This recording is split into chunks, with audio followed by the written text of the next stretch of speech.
America की मशहूर पत्रिका टाइम्स ने दुनिया के 100 प्रभावशाली लोगों की सूची में प्रधानमंत्री नरेंद्र मोदी को भी शामिल किया है। इस सूची में शामिल अन्य भारतीय लोगों में गूगल के सीईओ सुंदर पिचाई, अभिनेता आयुष्मान खुराना, एचआईवी पर शोध करने वाले रविंद्र गुप्ता और शाहीन बाग धरने में शामिल बिल्किस भी शामिल हैं।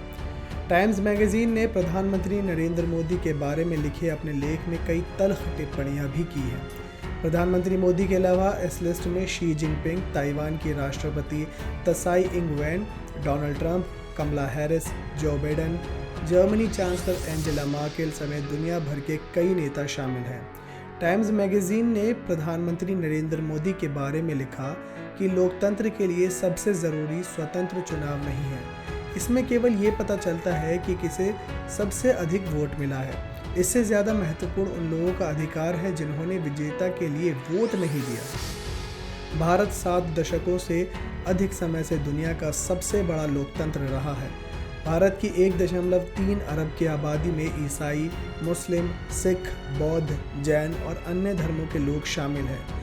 टाइम्स मैगजीन के एडिटर कार्ल विक ने लिखा है कि ये सब भारत में है, जिसे अपने जीवन का ज़्यादातर समय शरणार्थी के रूप में गुजारने वाले दलाई लामा ने सद्भाव और स्थिरता का उदाहरण बताया है। नरेंद्र मोदी ने इन सभी को संदेह में ला दिया है।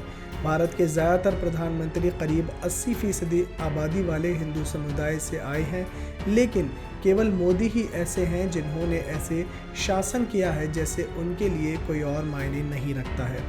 कार्ल विक ने लिखा कि नरेंद्र मोदी सशक्तिकरण के लोकप्रिय वादे के साथ सत्ता में आए, लेकिन उनकी हिंदू राष्ट्रवादी पार्टी बीजेपी ने न केवल उत्कृष्टता को बल्कि बहुलवाद, खासतौर पर भारत के मुसलमानों को खारिज कर दिया। बीजेपी के लिए अत्यंत गंभीर महामारी असंतोष को दबाने का जरिया बन गया और दुनिया का सबसे जीवंत लोकतंत्र अंधेरे में घिर गया।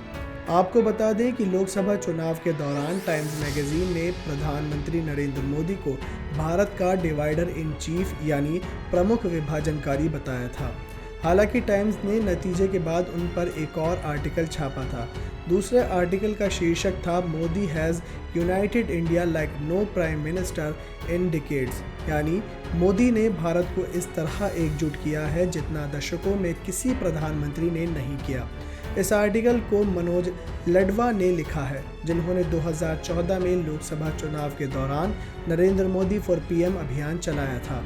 आर्टिकल में लिखा गया है कि उनकी यानी मोदी की सामाजिक रूप से प्रगतिशील नीतियों ने तमाम भारतीयों को, जिनमें हिंदू और धार्मिक अल्पसंख्यक भी शामिल हैं, को गरीबी से बाहर निकाला है।